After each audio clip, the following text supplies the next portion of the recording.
করলেই তো হয়ে যায়। বলেন হয়ে বলেন হ্যাঁ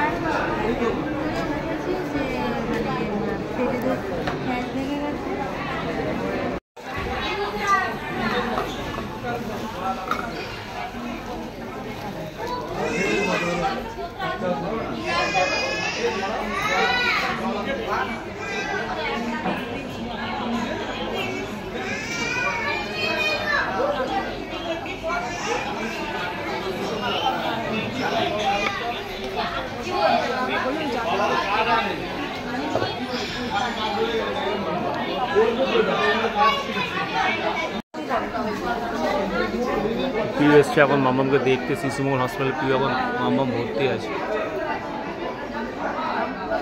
ও শোনা বাচ্চাটা শরীর খারাপ হয়ে গেছে, হাতে লেগে গেছে।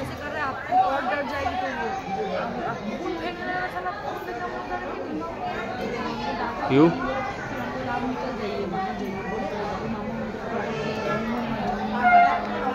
কালকে রাত্রে মামার হঠাৎ একটা অ্যাক্সিডেন্ট হয়ে গেছে, হাতে পুরো এমনভাবে চোট এসছে আমাদের কেউ বুঝতেও পারিনি।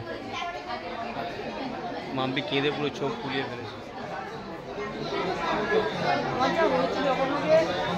দিচ্ছে না সেলাইটা, আমি পুরো বডি খাতা করে কাঁপছি। ডাক্তার বলছে কি আপনি বেরিয়ে যান বাইরে। ও আমাকে ধরে বলছে আমি নিজেও না। আমি ঠিক আছে আমি আর ওরকম করবো না, আমি নার্ভাস হয়ে গেছি। বলছি নার্ভাস হবেন না তো, আপনার নার্ভাস হবেন না, ও নার্ভাস হয়ে গেছে। আমি একদম রক্ত দেখতে পারি না, আমার অজ্ঞান অবস্থা হয়ে যাওয়া, রক্ত দেখি। তার মধ্যে আমাকে থাকতে দেবে না কারণ আমি প্রেগনেন্ট। তো আমার জন্য দিদি আছে, দিদি একটা বড় খাট ছেড়ে সেখানটায় মায়েরাটাকে ছেড়ে আমাদের বাড়িতেও যদি ইচ্ছা হচ্ছে না যে আমি মায়েরাটাকে দেবো, আমি তো এখানেই বসে থাকবো। কিন্তু ওকে মায়েরাটাকে নিয়ে আসবো, একবার নিয়ে আসবো, এখানে যখন ফোন করবো এখান থেকে দেখবো, দেখে ঠিক আছে দেখা যাবে, নিচে থাকবো আমি। কালকে আজকে আর ওটি হয়নি, দেরি হয়ে গেছিলো বলে কালকে ওটি হবে। তো কালকে সারাদিন মনে জলটা খেতে দেবে, আমি জানি না কি খেতে দেবেও কিনা। সারাদিন খুব কষ্ট পাচ্ছে আমার, ভেঙে যাওয়া মানে খুব বাজে ব্যাপার। যারা হয়তো এক্সরে পেপার দেখে বুঝতেও পারো না, ওর এক্সরে পেপার দেখে বুঝতে যাবে একটা জয়েন্টে ভাঙে, ঠিক আছে, জয়েন্টে ভাঙে না প্লাস্টার করে ঠিক করা যায়। ওর জয়েন্টে ভাঙেনি, ওর এই যে লম্বা হাড্ডিটা, হাড্ডিটার মধ্যখানে একটা বিস্কুট বা কী উদাহরণ তো আমি বলে বোঝাতে পারছি না। এই লম্বা লাঠির মধ্যে কি ভেঙে যাবে, ওই লাঠির অংশটাই লাঠিটাই ভেঙে গেছে। মাম্মাম বলে সবাইকে তো অ্যালাউ করছে, তোমাকে কেন অ্যালাউ করছে না?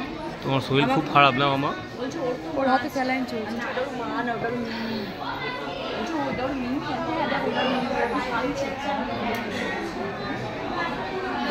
মামা খেতে দিয়েছে রুটি কলা, কিন্তু মামা খায় না। ওকে বুঝিয়ে একটা কলা খাবিয়েছি, ওর জন্য অনেক কিছু এনেছি। আমি জানি না খেতে দেবে কিনা, লজেন্স এনেছি, চিপস এনেছি, খেতে দেবে কিনা জানি না। কিন্তু মন শান্তির জন্য হয়তো খাবেও না, কিনে রাখা আছে, খুশি তো হবে।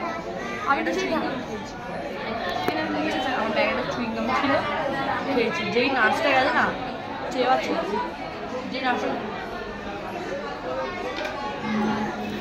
মাম্মাম তুমি চুইংগাম খেয়েছো এখানে?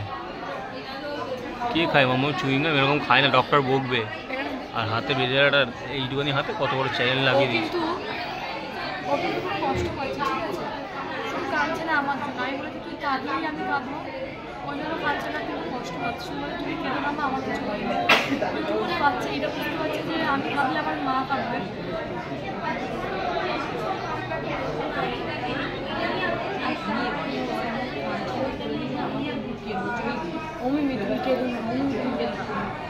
দাঁড়া বুকটা আমার কিছু এরকম বলে না, আমার প্রচুর জোরে বুক ব্যথা করে।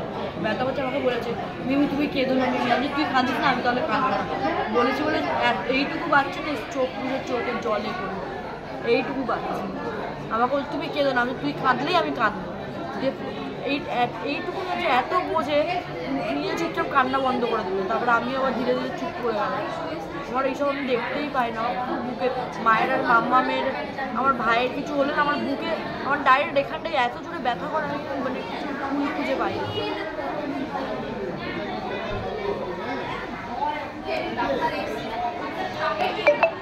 কীভাবে কালকে দিনটা সহ্য করতে হবে ওটাই বুঝতে পারছি না।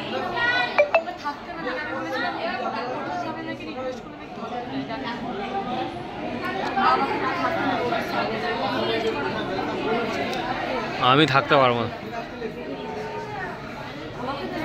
হ্যাঁ হ্যাঁ হ্যাঁ, তোকে দেব।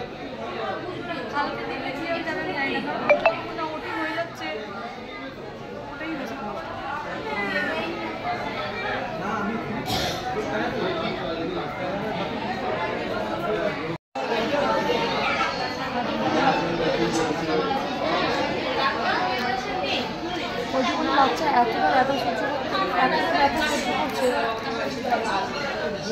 আমি নিজে পাগল, আমি নিজেকে খেতে করে পাগল হচ্ছে, আমি সোমনাথ আর বিকেলে বারবার তো তুলে ওকে আসলে করা যাবে না, ওষুধে লাগবে, এমন তাহলে হার্ডিসটা তাই জন্য করাটা ভালো শুনে থাকবে।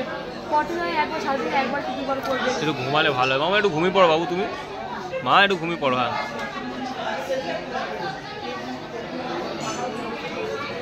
জানি আমি।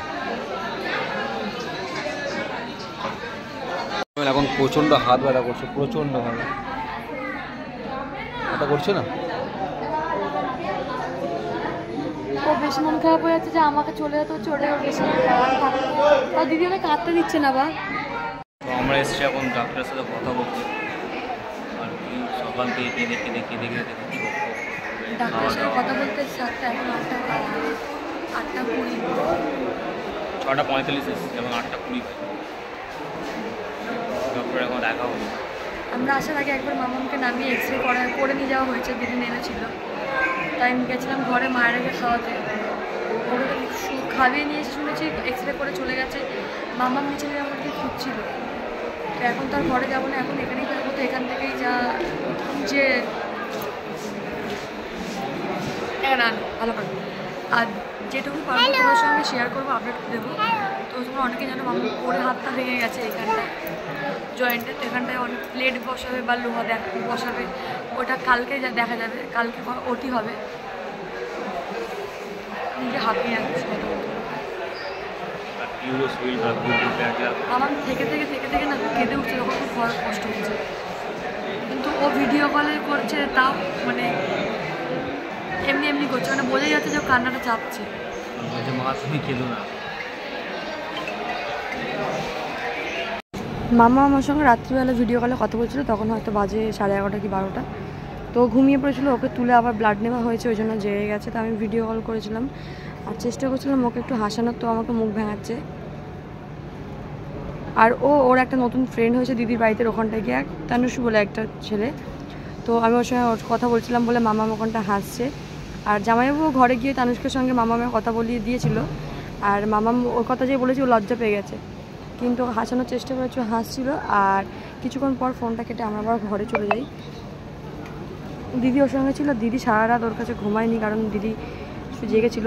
ঘাটটা খুব সরু আর দুজনের জন্য তো জায়গাটা খুবই কম। তো যাই হোক, মামাম তো কালকে ঘুমিয়েছে খুবই কম, কারণ আমি যখন কথা বলি তখন 12:30 বাজে, তো ঘুমাতে তোর 1টা আর 4টার সময় তুলে দিয়েছে, আবার ওকে সেলাইন দিয়েছে। তো তার আপডেটটা আমি পরের ভিডিওতে দিচ্ছি। তো এখন যারা জানো মামামের এই অবস্থা, তো সবাই ঠাকুরের কাছে প্রে করে হতো যে মেয়েটা একটুখানি সুস্থ হয়ে যায়, তাড়াতাড়ি তো হবেই, যাতে একটু সহ্য ক্ষমতাটা হয়।